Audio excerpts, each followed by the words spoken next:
오늘 말씀의 제목은 풀려난 인생, 변화로 확장되는 삶이라고 하는 제목입니다. 지난 시간에 누가복음 13장 1절부터 9절 말씀을 통해서 아주 무거운 말씀을 여러분들에게 드렸었습니다. 13장 3절 말씀에 너희가 회개하지 아니하면 그와 같이 멸망하리라. 다 그와 같이 멸망하리라. 그리고 이어서 열매 없는 무화과 나무 비유를 들었죠. 하나님은 즉시 찍어버리시는 분이 아니라 은혜의 유예 기간을 주시는 분이십니다. 그러나 그 유예는 자동 연장이 아닙니다. 회개라는 열매를 기다리시는 시간입니다. 그런데 여기서 이제 질문이 생기는 거예요. 그렇다면 회개란 도대체 무엇이냐 하는 겁니다. 회개가 무엇입니까? 회개하면 실제 삶에서 무슨 일이 일어납니까? 그러면 여러분은 한번 자신을 점검하시기 바랍니다. 회개했고 예수님을 영접했다면 실제 내 삶에서 일어나는 변화가 무엇이냐 하는 것입니다. 바로 오늘 본문 안식일에 허리가 굽은 여인이 풀려나는 사건입니다. 여러분, 허리가 이렇게 구부러진 할머니, 할아버지 보신 적 있으세요? 가끔 보여요. 이렇게 폐지 줍고 하시는 분들 가운데 완전히 기역자로 이렇게 구부러져 가지고 펴지도 못한 채 그러고서 걸어 다니시고 활동하시는 분들 보면은 얼마나 안타까운지 몰라요. 그런데 여기에 18년 동안 18해 동안 그렇게 구부러진 채로 살아가는 한 여인이 있었다고 이야기를 합니다. 그리고 그 굽은 것이 풀어져서 해방되는 역사적 놀라운 이야기가 담겨져 있는 사건을 통하여 우리 주님께서 말씀하시고자 하는 말씀이 있습니다. 이 이야기는 누가복음서에서만 나옵니다. 사복음서 중에서도 마태, 마가, 누가, 요한이 겹쳐지는 이야기도 있는데 오늘 이야기는 바로 누가복음서에서만 나옵니다. 왜 누가만 이 이야기를 기록했을까요? 그 이유는 누가는 회개를 이렇게 이해했기 때문입니다. 회개가 뭐냐 하는 것을 이렇게 이해를 한 겁니다. 어떻게 이해를 했냐면 회개한다는 것은 도덕적 반성이 아니라 결박에서 풀려나는 사건이고 그 풀림이라고 하는 것은 반드시 삶의 변화된 확장으로 이어진다. 그 이야기를 하고 있는 겁니다. 성경을 한번 보십시오. 이 13장 1절부터 5절을 보면은 회개하라 라고 하는 선포한 뒤 회개하지 아니하면 다 그와 같이 멸망하리라 하신 뒤에 6절부터 9절까지는 유예의 시간을 이야기하시고 13장 10절부터 17절까지는 곧바로 회개한 인생의 실제 모델을 소개하고 18절부터 21절까지는 하나님의 왕국의 확장을 비유로서 겨자씨의 비유, 누룩의 비유로 말씀하시고 있는 겁니다. 이 흐름 속에서 우리가 한 가지 질문을 붙잡아야 됩니다. 그렇다면 나는 풀려난 인생이냐 하는 것입니다. 내가 굽어진 인생에서 풀려난 인생이냐, 땅만 바라보고 살아가는 인생 속에서 풀려나 하늘을 바라보는 인생인가, 이 질문을 던지면서 이 말씀을 풀어가겠습니다. 풀려났다면 내 삶이 어디까지 변했고 어디까지 확장되고 변화가 되어야 되는가 하는 이야기입니다. 먼저 첫째로 풀려난 인생은 안에서부터, 내면에서부터 달라집니다. 그것이 10절부터 17절 이야기입니다. 본문은 안식일에 회당에서 일어난 사건이에요. 예수님께서 안식일마다 회당에 들어가서 성도들의 회당들 중 여러 사람에게 가르치고 계실 때 그 자리에 한 여인이 있었습니다. 그런데 이 여인을 13장 11절에 보라 18해 동안 병약하게 하는 영에 붙잡혀 몸이 다 구부러지고 전혀 몸을 들 수 없는 한 여자가 있더라. 한번 상상을 해보세요. 이 여인이 어떤 여인인가? 몸이 다 구부러지고 전혀 몸을 들 수가 없는 한 여자가 있습니다. 한 해, 두 해 그런 게 아니에요. 18해 동안 그렇다는 겁니다. 18년이라는 시간을 묶여서 살아왔습니다. 허리가 굽었다는 것은 단순한 자세 문제가 아니었습니다. 이 여인은 땅만 바라보고 사는 여인입니다. 위를 바라볼 수 없는 인생이었습니다. 늘 땅만 보고 사람의 발만 보며 자신을 부끄러워하며 살아야 했던 삶이었습니다. 그런데 중요한 사실이 하나 있습니다. 이 여인은 그렇게 회당에 와서 예수님을 보면서도 예수님에 대한 소문도 들었을 것이고 예수님에 대한 이야기도 들었을 터인데 예수님의 가르치시는 회당에 와서 예수님께 요청을 하지 않았다는 겁니다. 예수님, 나 좀 고쳐주세요. 나 좀 고쳐주세요. 라고 말을 하지 않았습니다. 어쩌면 이 여인은 늘 그랬듯이 그날도 그냥 예배 자리에 앉아 있었을 뿐입니다. 아마 체념하고 살았을 것이라고 생각이 듭니다. 그런데 그 여인의 요청이 없는데도 불구하고 우리 예수님께서 12절에 예수님께서 그녀를 보시고 어떤 모습을 보셨습니까? 18해 동안 병약하게 하는 영에 붙잡혀가지고 몸이 다 구부러지고 전혀 몸을 들 수 없는 이 여인의 모습을 보시고 그녀를 부릅니다. 그리고 그녀에게 이야기합니다. 뭐라고 얘기했습니까? 13장 12절에 여자여, 네가 네 병약함에서 풀려났느니라. 네가 병약함에서 풀려났느니라. 여러분, 질병 속에 고통받는 여러분들에게 병약함에서 풀려나는 역사가 일어나기를 바랍니다. 병약함에서 풀려나느니라. 여기서 풀려나느니라, 이 단어는 나았다는 말이 아닙니다. 이 말은 리오라고 하는 헬라어 단어인데 이 단어의 기본 의미가 뭐냐면 묶인 것을 풀다, 결박을 해제하다, 그리고 매임에서, 이게 매여 있는 곳에서 놓아주다라는 뜻을 갖고 있습니다. 예수님은 이 여인에게 이제 네가 지금 좋아질 거야 라고 말씀하시는 것이 아닙니다. 지금부터 치료가 시작될 것이다 라고도 말씀하시는 것이 아닙니다. 이 여인은 악한 영에게 붙잡혀 있어요. 병약하게 하는 영에게 붙잡혀 있습니다. 여러분, 사람이 병들면 다 악한 영에게 붙잡혀 있는 게 아니에요. 3가지 부류가 있습니다. 하나는 뭐냐면 실제적으로 악한 영, 사탄에게 붙잡혀서 병이 오는 경우가 있습니다. 또 하나는 자기가 죄를 져가지고 잘못돼서 병이 오는 경우가 있습니다. 또 한 가지는 대부분이 그런 질병인데 일반적인 질병이 있는 것입니다. 그런데 오늘 이 여인은 병약하게 하는 악한 영에게 붙잡혀가지고 18해 동안 고통을 받고 있었던 거죠. 근데 예수님께서 뭐라고 말씀하십니까? 너는 이미 결박에서 풀렸다 라고 말씀하시는 겁니다. 이것은 치유의 예고가 아니라 존재의 선언입니다. 예수님은 이어서 그 이유를 분명히 하십니다. 13장 16절에 이 여자가 18해 동안 사탄에게 매여 있었다는 겁니다. 사탄에게 매여 있어서 그런 고통을 받고 있었던 거예요. 이 말씀은 우리를 잠시 멈추게 하지 않습니까? 이 병은 단순한 육체의 문제가 아니었습니다. 이 여인의 삶 전체가 악한 영에게 매여 있는 상태였습니다. 사탄에게 매여 있었어요. 몸만 굽은 것이 아니라 인생이 굽어져 있었다는 이야기죠. 자존감도 관계도 미래도 모두 묶여 있었습니다. 그리고 예수님께서 안수하시자 그 여인이 그 구부러진 것이 나아버렸고 즉시 그녀가 몸을 곧게 펴고 13장 13절 곧게 폈습니다. 곧게 펴고 하나님께 영광을 돌렸다라고 말씀을 하고 있습니다. 여기 중요한 순서를 봐야 됩니다. 예수님은 먼저 풀어주셨습니다. 그 결과로 여인의 몸이 곧게 펴졌습니다. 그 다음에 하나님께 영광을 돌렸습니다. 순서가 바뀌잖아요. 영광을 돌렸기 때문에 풀린 게 아닙니다. 풀렸기 때문에 영광을 돌리게 됐습니다. 성도 여러분, 이것이 누가가 말하는 회개입니다. 회개.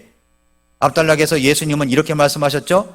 13장 3절과 5절에 보면은 너희가 회개하지 아니하면 다 그와 같이 멸망하리라 연거푸 말씀하셨습니다. 그리고 무화과나무의 비유를 들었습니다. 13장 7절에 내가 2, 3년 동안 와서 이 무화과나무에서 열매를 구하되 하나도 찾지 못하니 그것을 베어버리라. 그러자 포도원지기가 13장 8절에 주인이여 금년에도 그것을 그대로 두소서. 내가 땅을 파고 거름을 주어 노력을 해보겠다고 이야기를 합니다. 이것은 은혜의 유예 기간이죠. 회개할 시간, 돌아올 기회인 겁니다. 그런데 오늘 본문은 말합니다. 회개란 뭐냐? 회개는 죄책감에 머무는 것이 아닙니다. 스스로를 증명하려는 결심도 아닙니다. 회개는 결박이 풀리는 사건입니다. 결박이 풀려요. 그래서 우리는 이렇게 말할 수 있습니다. 회개는 고개를 숙이는 행위가 아니라 고개를 들 수 있게 만드는 은혜입니다.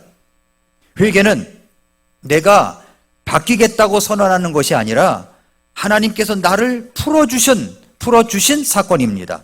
이 여인은 율법을 더 잘 지키겠다고 결단하지 않았습니다. 안식일 규정을 더 철저히 지키겠다고 서약하지도 않았습니다. 그녀는 단 하나 예수님의 부르심을 받았고 풀렸습니다. 성도 여러분, 혹시 우리 가운데 이런 분이 계시지 않을까요? 예배는 나오지만 늘 땅만 보고 사는 인생을 사시는 분들, 신앙은 있지만 우위를 바라볼 수 있는 그런 힘이 없는 삶을 살고 있는 분들, 오래된 상처 때문에, 반복된 실패 때문에, 보이지 않는 결박에 묶여가지고 나는 원래 이런 사람이야 하고 살아가는 분들, 나는 내 인생이 안 펴져, 펼 수가 없어, 그냥 사는 거야. 노래를 하지만, 찬양을 부르지만 이런 결박된 상태에 있는 분이 있을 수가 있습니다. 체념해버린 상태예요. 이 체념이라는 단어는 어떤 단어냐? 제가 찾아봤어요. 체념이라는 것은 살필죄, 분명히 알죄라는 단어에다가 생각념입니다. 체념. 그러니까 현실을 분명히 인식하고 마음에 받아들이는 것을 체념이라고 그래요. 이 단어는 포기, 절망, 체념 순서가 있는데, 포기라는 아직 가능성이 있다고 느끼지만 내려놓는 걸 말하고, 절망이라고 하는 것은 희망이 없다고 느끼면서 고통스러워하는 거예요. 이 절망은. 그런데 체념이라는 것은 희망이 없다는 사실에 익숙해진 상태예요. 이미 익숙해져 있어요. 그걸 아프지 않은 절망이라고 할 수 있는 거예요. 절망은 절망인데 일반적인 절망은 아프면서 느끼는 건데, 이 체념이라는 것은 아프지도 않아요. 아프지도 않아. 다 그런 거지 뭐. 옛날에 유행가 가운데 그런 노래가 있어요. 다 그런 거지 뭐. 다 그런 거다. 다 그런 거야. 그냥 그렇게 사는 거야. 나는 이렇게 굽어져서 사는 거야. 나는 땅만 바라볼 수밖에 없어. 저 높은 곳을 바라볼 수가 없어. 이렇게 체념하고 사는 인생인 것입니다.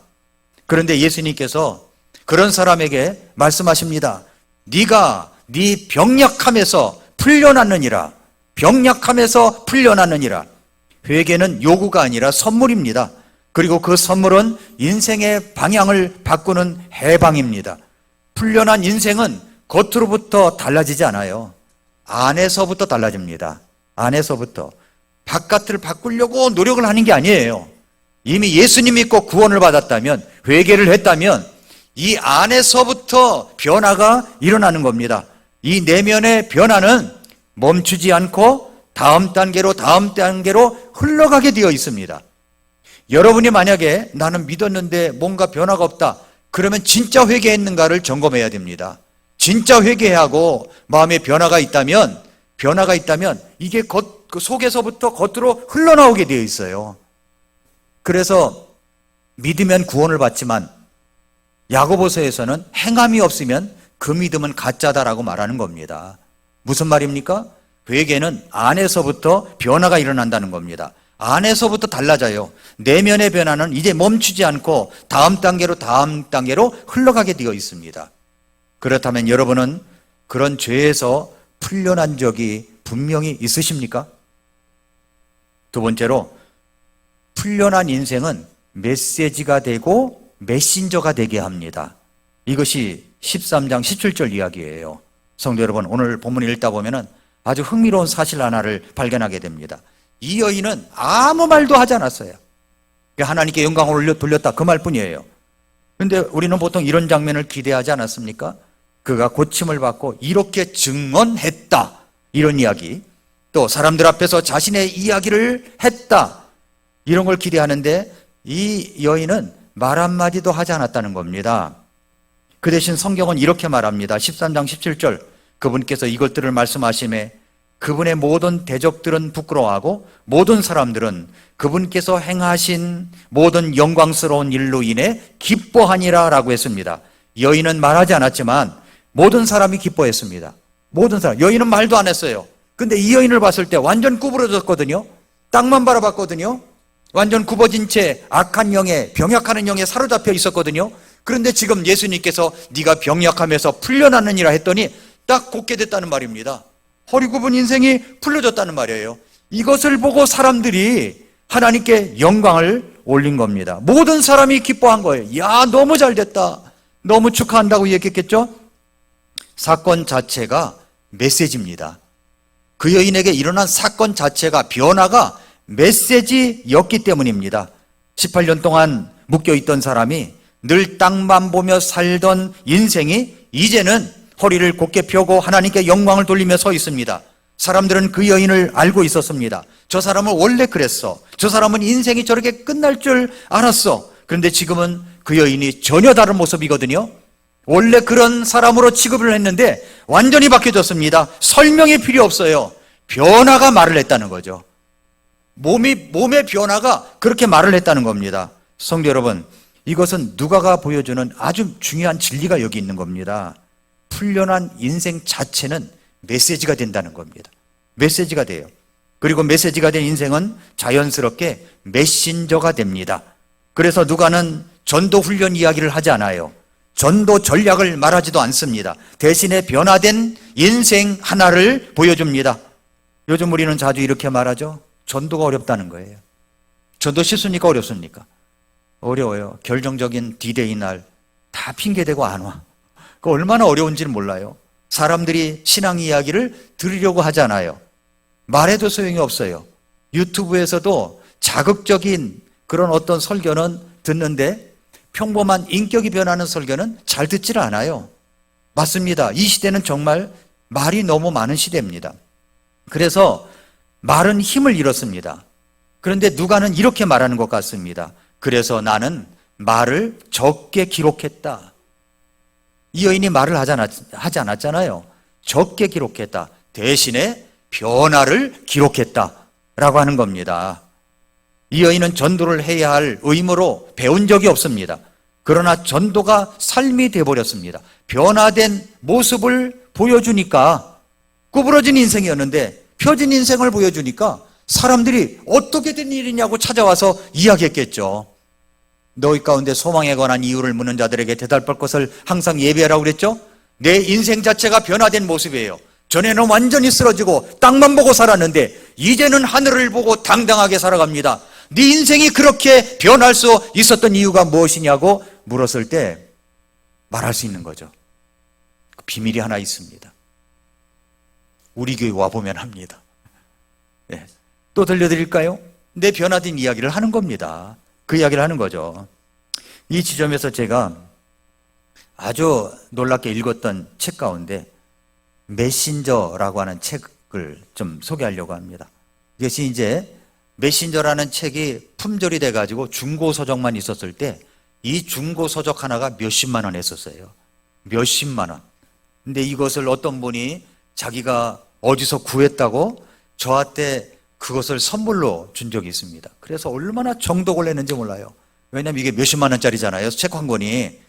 그런데 그 다음에 이제 나온 책이 그것을 다시 이제 리메이커해서 나온 책이 재판된 책이 백만장자 메신저라고 하는 책입니다. 이것도 제가 보니까 얼마나 또 정독을 했는지 몰라요. 참 나는 백만장자 메신저야라는 마음으로 읽었던 책이 있는데 거기에 어떤 분이 나오냐면은 브랜든 버처드 이야기가 나옵니다. 그분이 지은 거예요. 그런데 메신저가 뭐냐? 거기서 뭐라고 하냐면은 자기가 가진 경험과 지식을 메시지로 만들어서 다른 사람들에게 전달하는 사람이라고 이야기를 합니다. 그가 젊은 시절 생사를 넘나드는 치명적인 자동차 사고를 겪었습니다. 의식을 잃은 채 차가 이렇게 뒤집혀져 가지고 꽉 처박혔어요. 그런데 의식은 있는 거예요. 바깥에서 막 소리가 들려요. 앰뷸런스 소리가 들립니다. 그때 그 뒹굴어진 차 안에서 들었던 생각이 있었습니다. 들었던 생각. 정말 살아날 수 있을지조차 장담할 수 없는 상황이었습니다. 그 혼미한 상태에서 앰뷸런스를 기다리던 순간에 이런 생각이 들었다고 합니다. 나는 차 안에 갇힌 채 거의 움직일 수가 없었고 내가 살아남을 수 있을지 확신할 수 없었다는 거예요. 그 순간 그의 머릿속을 스쳐간 질문이 바로 이것이었습니다. 만약 내가 이 사고에서 살아난다면 나는 이전과 똑같은 삶으로 돌아갈 수 있을까?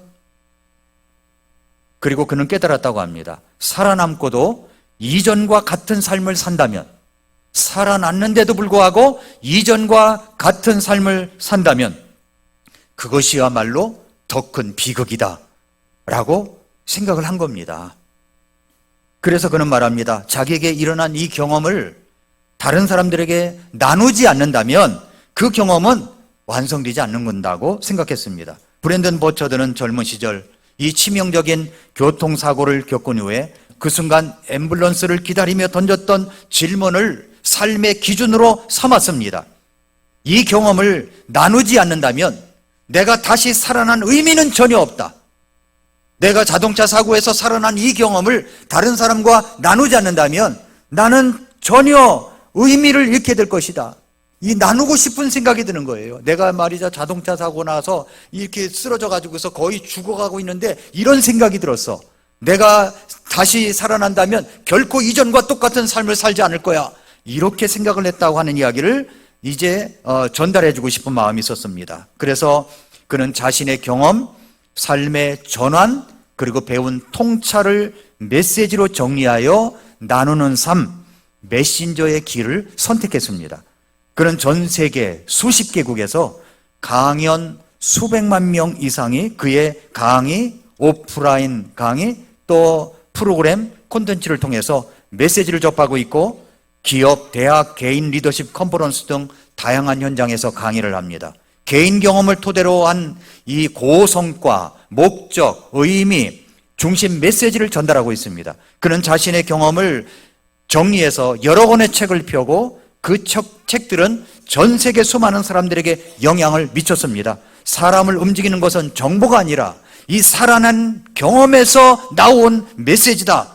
그리고 말하기를 조직에 소속되지 않아도 자유를 담보로 잡히지 않아도 자신의 메시지 하나로 지속적인 영향력을 키울 수 있다라고 생각했습니다. 그는 메신저로 사는 삶을 살아가고 있습니다. 그에게 1시간 상담을 하려면은요, 이 상담 비용이 몇 천만 원이에요. 몇 천만 원. 여러분, 교통사고 하나라도 하나 가지고 살아난 사람도 이대로 살 수 없다고 말하고 있습니다. 그렇다면 우리는 어떻습니까? 우리는 단순히 큰 사고에서 살아난 사람들이 아닙니다. 우리는 지옥을 향해서 굽어있던 인생이었습니다. 그저 땅만 보고 살다가 지옥 갈 인생이었습니다. 그런데 우리를 불쌍히 여기신 하나님의 사랑으로 누군가를 통해서 전해준 복음을 통해서 예수 그리스도의 십자가의 피로 영원히 내 인생이 완전히 펴진 사람이 되었습니다. 18년 동안 굽어있던 여인이 곧게 펴졌다면 그것은 몸의 변화만이 아니라 인생 방향 전체가 바뀐 사건이었습니다. 그렇다면 묻지 않을 수가 없죠. 교통사고 하나로도 사람이 메신저가 되는데 십자가로 죽었다가 살아난 우리는 어찌 침묵할 수가 있단 말입니까? 굽어있던 몸이 펴진 여인은 아무 말도 안 했지만 인생 자체가 이미 메시지였습니다. 마찬가지입니다. 지옥 갈 인생으로 이 땅을 보고 굽어있던 인생이 구원을 받아 그리고 우리 몸이 펴져서 하늘을 바라보게 되었다면 그 인생은 이미 하나님의 왕국을 전하는 메시지가 된 겁니다. 전도는 말이죠, 억지로 해야 하는 숙제가 아니에요. 전도는 하라고 다그쳐서 하는 일이 아닌 겁니다. 내게 일어난 인생에, 굽어진 인생에 우리 주님이 역사하셔서 구원받게 하고 펴진 인생을 그냥 말하는 겁니다. 내가 주일날 교회 나오는 것도요, 다른 사람이 볼 때는 메시지인 거예요. 여러분이 식당에서 음식이 나왔을 때 기도하고 먹는 것도 그 자체가 메시지인 겁니다. 감출 필요가 없어요. 짧게 기도할 필요가 없습니다. 여러분, 그것이 메시지인 거예요. 그럼 다른 사람에게 교회 다니시나 봐요? 그럴 때 네 하고 입을 다무는 게 아닙니다. 입을 열어서 당신도 예수님 믿어보세요. 굽어진 인생이 펴게 될 겁니다. 라고 이야기를 할 수가 있어야 된다는 거. 이게 자연스럽게 나오는 겁니다. 억지로가 아니에요. 기쁨으로 할 수가 있는 겁니다. 예수님 믿고 구원받으세요. 예수님 믿고 구원받으세요. 어제도 제가 우리 교회 이사 갈 곳에 지하가 다 이제 철거를 완성했다고 해서 거기에서 영업을 했던 주인을, 사장님을 이제 만나게 됐습니다. 이분이 중병에 걸려가지고 이제 수술을 하고 나오셨는데 그것 때문에 이제 그 모든 사업을 접게 되었다고 합니다. 그래서 제가 이야기를 했어요. 5만 가지 병이 있어도 5만 가지 치료책은 다 있습니다. 희망을 가지세요. 이랬더니 그 옆에 사장님 부인이 눈물이 글썽글썽인 거예요. 그래서 부인은 교회를 나가는데 남편이 안 나가는 거예요. 그래서 제가 손을 꼭 잡고 이것은 하나님께서 보내시는 사인일 수가 있습니다. 교회 나가셔야 됩니다. 정 나가실 데 없으면 우리 교회 이사 오걸랑 여기 나오십시오. 라고 이야기를 했습니다. 여러분, 그냥 말하게 되는 거예요. 저분이 병에 걸렸어. 병 낫는 것만 이야기하는 게 아니라 예수 믿고 구원받으셔야 됩니다. 그냥 이야기하는 거죠. 예, 그렇습니다, 여러분. 우리는 메신저가 돼야 됩니다. 메시지는 갖고 있어요, 우리가. 굽어진 인생에서 펴진 사건은 우리에게 일어났습니다. 그러면 메신저가 돼야 되는 것입니다. 맞습니까? 네. 세 번째로, 풀려난 인생은 교회를 세우는 지체가 되어야 됩니다. 여기 굽은 여인이 곧게 펴지는 순간 모든 사람이 기뻐하는 것은 아니었습니다. 회당 치리자는 분노를 했어요. 이상한 사람이죠? 사람이 고쳐졌는데 분노를 내요. 이유가 뭐냐? 안식일에 고쳤다는 겁니다. 안식일에. 그래서 13장 14절에 보면은 회당 치리자는 예수님께서 안식일에 병을 고치셨다고 분을 내어 응답하며 사람들에게 이르되, 분을 낸대요. 사람들이 일해야만 할 6날이 있으니 그러므로 그날에 와서 병 고침 받아야지 안식일에 받느냐 이거예요. 안식일에. 이 말은 겉으로 보면은 유대인들 사이에서는 틀린 말은 아닐 수 있죠. 율법을 지키자는 말입니다. 질서를 지키자는 말입니다. 그러나 여러분, 누가복음 13장 15절에 예수님께서 그런 회당의 치리자를 향해서 뭐라고 하셨습니까? 위선자야 그랬어요. 위선자야. 위선자야 그랬어요. 그러면서 뭐라고 했습니까? 13장 15절을 한번 봐보세요. 13장 15절에 너 위선자야. 너희 각 사람이 안식일에 자기 소나 나귀를 외양간에서 풀어 끌고 가서 물을 먹이지 아니하느냐? 그럼 네 소나 양이나 어떤 것인데 물을 먹이지 말아야지. 물을 먹이면서 어떻게 그런 말을 하냐는 거죠. 너 위선자야 라고 얘기를 합니다. 여러분, 우리가 전도하는데 옆에서 이 전도는 뭐 좀 다른 때는 하지 뭐 이날 꼭 해야 돼? 위선자예요. 선교는 꼭 해야 돼? 위선자예요. 아니, 다음 세대에게 꼭 이렇게 교육을 해야 돼? 올바르게 교육을 해야 돼? 말씀을 듣게 해야 돼? 위선자예요. 주님의 말씀에 비유를 들자면 13장 16절에 예수님께서 말씀하시기를, 그러면 보라, 아브라함의 딸인 이 여자를 뭐라고 얘기해요? 아브라함의 딸이라고 얘기합니다. 아브라함의 딸인 이 여자가 18해 동안 사탄에게 매여 있었으니 안식일에 이 결박에서 그녀를 풀어주는 것이 마땅하지 않느냐? 왜 하루를 기다립니까? 아니죠. 당장 풀어줘야 되는 거 아닙니까? 내일 오너라 말씀하지 않으셨어요. 여기서 예수님이 사용하신 표현이 아브라함의 딸이라고 했습니다. 예수님은 이 여인을 불쌍한 환자로만 보지 않았습니다. 동정의 대상으로 보지 않으셨어요. 예수님은 그녀를 언약 공동체의 지체로 인정하신 것입니다. 이 말의 의미는 분명합니다. 이 여인은 교회의 변두리가 아닙니다. 구경꾼이 아니에요. 돈만 받는 소비자가 아닙니다. 풀려난 인생은 공동체의 중심으로 회복이 된 겁니다. 그래서 우리는 이렇게 말할 수 있습니다. 풀려난 인생은 혼자 만족하는 신앙으로 끝나지 않습니다. 구경하는 예배자로 머물지 않습니다. 공동체를 세우는 지체가 되어야 된다는 거죠. 그래서 예수님은 이 사건 직후에 곧바로 무슨 얘기를 하냐면 겨자씨 이야기와 그다음에 누룩의 이야기를 하세요. 이 다 연결이 되는 겁니다. 이 이야기를. 왜 겨자씨 이야기를 금방 이어서 하시고 누룩 이야기를 금방 이어서 하실까요?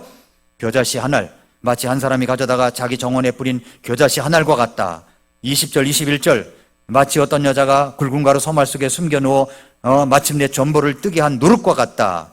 이 비유가 왜 이 사건 뒤에 나오느냐는 것이죠. 간단합니다. 풀려난 인생이 교회 안에서 어떤 역할을 해야 하는지를 비유를 들어서 설명한 겁니다. 하나님의 왕국은 늘 눈에 띄는 자리에 있는 것이 아닙니다. 눈에 띄는 자리에서 시작하는 게 아니에요. 늘 큰 무대에서 시작되지 않습니다. 겨자씨는 작죠.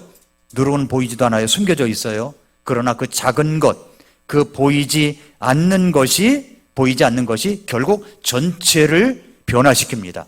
누룩은 무대에 서지도 않아요. 누룩은 박수를 받지도 않습니다. 그러나 누룩이 없으면 반죽은 되지 않습니다.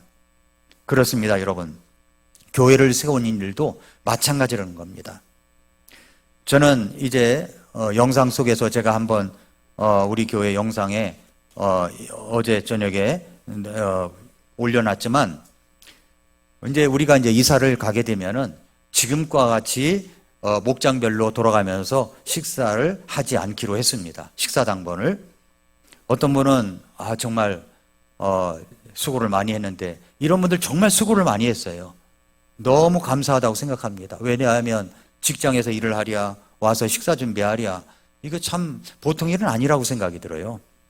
그런데 정말 이런 분들에게 너무 감사를 드립니다. 그러나 이제 정말 그 식사 준비하는 것도 그렇게 많이 알아주는 자리는 아니라고 생각이 들어요. 근데 우리가 이제 이사를 가게 되면 이렇게 돌아가면서 하는 식사 당번이 아니라 전문 식사팀을 만들어야 되겠다고 생각을 했습니다. 그래서 8명만 모집을 해서 2인 1주로 해가지고 반찬은 딱 하나, 반찬 하나. 그래서 2인 1주로 한 달에 한 번씩만 봉사를 하면 되겠다. 그래서 8명만 모집을 해야 되겠다 생각이 들었습니다. 그래서 오랫동안 기도하다가 이렇게 하기로 이제 우리 여선교장님하고도 이야기하고 저 혼자 스스로 결정을 하게 됐습니다. 그러니까 원하는 분만, 자원하는 분만 한 달에 한 번씩 1인 1주로 하는 겁니다. 어렵지 않게 하려고 합니다. 반찬을 많이 만들려고 하니까 너무 일이 많은 것 같아요. 반찬은 딱 하나입니다. 그래서 여러분이 혹시 이게 반찬이 더 필요하다 하면은 여러분이 3, 4, 5 모여서 식사할 거 아닙니까? 그러면 여러분이 목장별로 또 식사도 하잖아요. 그러면 집에서 반찬을 해와가지고 와서 우리 같이 먹자고 이렇게 나눠 먹고 십시일반으로 그 테이블만, 딴 테이블에서는 넘보지 말고 이렇게 그 테이블만 이렇게 해서 먹을 수 있다고 생각합니다. 그리고 어쩌다가 한 번은 라면만 먹는 날도 하면 좋겠다 생각. 우리 아이들이 얼마나 좋아할까요? 그러면 라면 데이 하면은 물론 밥도 있겠죠. 밥도 있고 라면이 있고 반찬도 있죠. 그렇지만 밥 드실 분은 밥 드시고 라면 먹을 사람은 라면 먹고 이렇게 해서 8인만 8명만 모집을 해서 2인 1주로 한 달에 한 번씩 그렇게 해야 되겠다 생각이 들었습니다. 왜 그렇습니까? 이게 먹는 교제가요, 보통 교제가 아닌 거예요. 그리고 여러분 도시락을 싸운다고 생각해 보세요. 이게 하루 이틀이지. 김밥 싸운다고 생각해 보세요. 이게 하루 이틀이지. 요즘 김밥 한 줄도 얼마나 비싼지 몰라요. 그래서 교회에서 전문 식사팀을 만들어야 되겠다 생각을 했습니다. 여러분 받으신 작전 카드에 그 내용이 들어 있습니다. 거기다가 여러분이 원하시면 체크를 하시고 우리 여선교 회장님에게 말씀하시면 됩니다. 회장님, 선착순으로 받으시기 바랍니다. 선착순으로. 아홉 번째는 카트예요. 그렇게 해서 하는 겁니다. 여러분, 그건 섬김이에요, 섬김. 이런 섬김이 있을 때 보이지 않는 곳에서 겨자씨처럼 아주 작죠? 누룩처럼 보이지도 않죠? 이런 헌신이 있을 때 교회는 아름답게 성장하고 그리고 즐겁게 교제할 수가 있는 겁니다. 이것은 풀려난 인생에게서 자연히 흘러나오는 열매입니다. 18해 동안 묶였다가 풀린 여인이 이제는 공동체의 지체로 서는 것처럼 십자가로 풀려난 인생은 교회를 세우는 방향으로 흘러가게 되어 있습니다. 성도 여러분, 교회는요, 프로그램으로 세워지지 않아요. 교회는 몇 사람의 어떤 열심으로 유지되지 않습니다. 교회는 풀려난 인생으로 세워지는 겁니다. 하나님께서 한 사람의 결박을 푸시면 그 사람은 다른 사람을 살리는 자리로 옮겨갑니다. 이것이 하나님 왕국의 방식이에요. 풀려난 인생은 메신저로만 서지 않습니다. 지체로 서서 공동체를 세워나가는 겁니다. 그리고 그 보이지 않는 헌신을 통해서 하나님의 왕국을 세워가게 되는 겁니다. 마지막입니다. 마지막에 넷째로, 풀려난 인생은 다음 세대를 향해서 드립니다. 누가복음 13장 18절부터 21절 한 겨자씨의 비유, 그리고 누룩의 비유 이야기입니다. 여기 구분 여인을 풀어주신 직후에 예수님께서는 하나님의 왕국의 비유를 들어서 이야기를 하세요.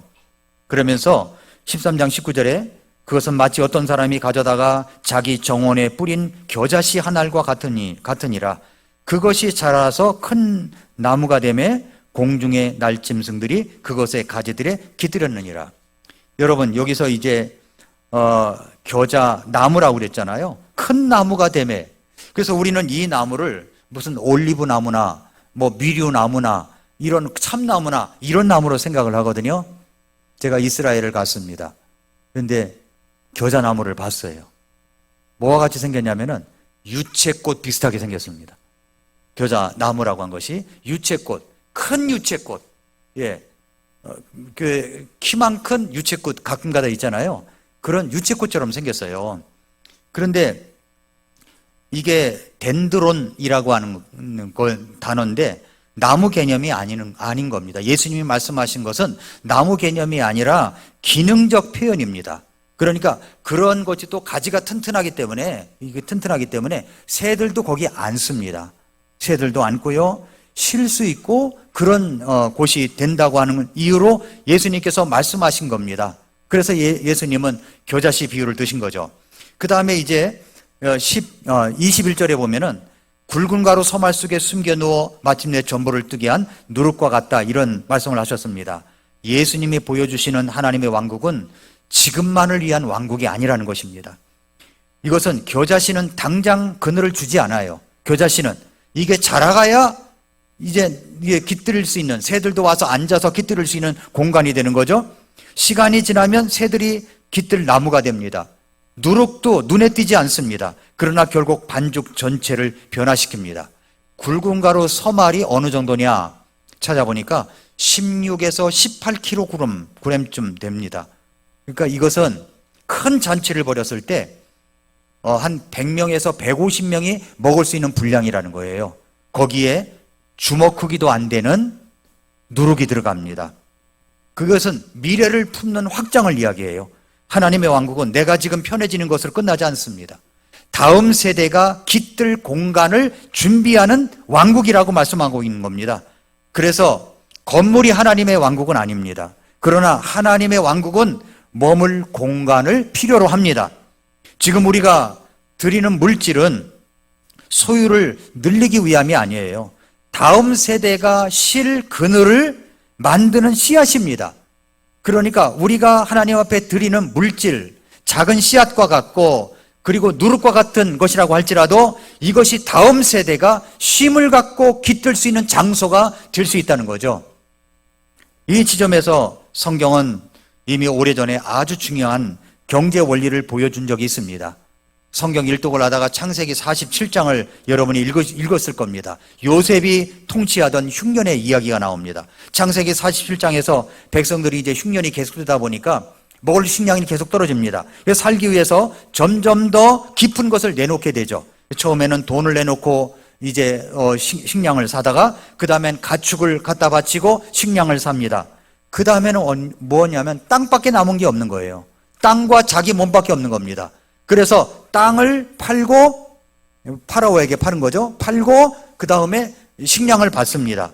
나중에는 자기 몸밖에 없어요. 우리 몸을 사주십시오. 종으로 노예로 살겠습니다. 대신에 먹을 것을 주십시오. 씨앗을 주십시오. 라고 이집트인들이 요셉에게 요구를 합니다. 이것은 인간의 한계를 적나라하게 드러내는 장면이죠. 사람들은 위기 앞에서 말이죠. 결국 자기 자신밖에 남지 않습니다. 그런데 놀라운 것은 요셉의 결정입니다. 요셉은 파라오의 고난으로 모든 것을 빼앗을 수 있었습니다. 그러나 그는 그렇게 하지 않았어요. 3가지를 줍니다. 씨를 줘요. 씨. 다시 일어날 기회를 주는 거죠. 둘째는 심게 합니다. 심게. 은혜는 주되 책임 있는 삶을 요구하는 거죠. 너희들이 심어라 하는 거고, 세 번째는 5분의 1만 받습니다. 너희들이 소득이 있거든 5분의 4는 너희들이 갖고 5분의 1은 가져와라. 파라오에게 바치라는 겁니다. 자기에게 바치라는 게 아니에요. 자기는 주인에게, 자기 주인 파라오에게 바치라는 겁니다. 이것은 착취가 아닙니다. 이것은 살게 하는 은혜의 구조입니다. 여기서 아주 중요한 통찰이 나옵니다. 하나님이 주신 씨는 먹으라고 주신 것이 아니에요. 심으라고 주신 겁니다. 심으라고. 씨를 먹어버리면 당장은 살 수가 있죠. 그러나 미래는 없습니다. 씨를 심으면 수확이 있고 나눔이 가능해지고 다음 세대가 살아갑니다. 이것은 농업의 원리가 아니라 신앙의 원리예요. 중요한 점이 하나 더 있습니다. 요셉의 5분의 1은 모세의 율법 이전에 있었던 일입니다. 강요된 세금이 아니에요. 백성들은 말합니다. 우리가 종이 되겠습니다. 이 말은 억압의 고백이 아니라 생명을 살려준 은혜에 대한 감사의 표현입니다. 이것은 율법적 11조 논쟁의 본문이 아니에요. 은혜를 입은 자의 반응에 대한 이야기입니다. 은혜를 입은 사람은 이렇게 삽니다. 모든 수입을 전부 내 것으로 보지 않아요. 씨를 주신 분을 기억합니다. 씨를 주신 분. 그래서 먼저 드릴 몫을 떼어놓는다는 거죠. 그 기준이 뭡니까? 우리는 구약적 11조를 하는 게 아니에요. 은혜에 감사해서 얼마만큼 드릴 것이냐 했을 때 그래도 성경의 원리가 10의 1조는 아니냐 해서 10의 1조를 드립니다. 그럼 그 구분을 떼어놓습니다. 남기고 드리는 것이 아니라 드리고 남기는 거죠. 그 씨앗입니다. 하나님께 드린 것은 씨앗이에요. 드림은 먹고 살기 위한 거래가 아닙니다. 살려주셨기 때문에 주님 앞에 드리는 감사입니다. 그리고 놀랍게도 그들은 5분의 4로도 충분히 살아갑니다. 저는 하나님 앞에 5분의 1을 드립니다. 5분의 1을 드려요. 10분의 1도 드리고 나머지 또 10분의 1은 성경음으로 드려요. 5분의 1 이상은 드려요. 그래도 먹고 사는데요. 아무 지장이 없어요. 어렵지만 힘들 때도 있지만 배를 굶은 적은 없습니다. 쌀이 떨어져서 찹쌀은 먹은 적이 있습니다. 그런데 은혜로 살아갑니다. 은혜로. 5분의 4 가지고도 살아가요. 여러분 가운데는 정말 5분의 1을 드리는 분도 있다고 생각이 들어요. 은혜로 사는 거죠. 은혜로. 여기서 저는 여러분들에게 우리 교회 건축을 위하여 앞으로 3년 내에 우리 교회 땅과 건물을 산다라는 마음을 갖고 움직입니다. 저는 이번에 교회 이전을 하는 것이요 하나님의 뜻이라고 생각합니다. 여기서 있으면 세입자밖에 안 되더라고요. 근데 우리가 모든 성도님들이 이제 내 건물, 내 예배당을 가져야 된다 이런 마음들이 모두에게 다 있습니다. 없는 분이 없어요. 정말 저는 이것에 대해서 너무 감사를 드리고 있습니다. 그런데 이번에 옮겨갈 장소는 지금보다는 조금 불편하지만 불편하지 않게 만들려고 노력을 많이 하고 있습니다. 그런데 그래서 지하도 이제 얻게 되고 그렇게 하고 있는데 어제는 그 주인 어르신하고 이제 같이 보면서 집까지 모셔다 드리는 교회 옆에 집이에요. 그 일대에 땅 부자였다고 합니다. 근데 그렇게 하니까 나중에 목사님이 이 땅 사세요 그러는 거예요. 이거 제가 한 말이 아닙니다. 팔라고 한 적도 없어요. 이 땅 사세요 그러는 거예요. 깜짝 놀라서 어르신 그래도 됩니까? 꼭 사겠습니다. 그러면서 그 땅이 이제 원래 자식들에게 가 있나 봐요. 아들들에게 이야기해서 팔라고 하지 뭐 하시는 겁니다. 그래서 하나님께서 우리는 총알만 준비하면 되겠구나. 이것만 준비하면 되겠구나. 근데 어떻게 준비를 합니까? 그 땅값을 여러분이 다 댈 수 있어요? 그런데 여러분 작은 씨앗 하나 그리고 누룩 조금 드리는 거예요. 오병이어의 기적이 일어나려면 오병이어가 있어야 되는 겁니다.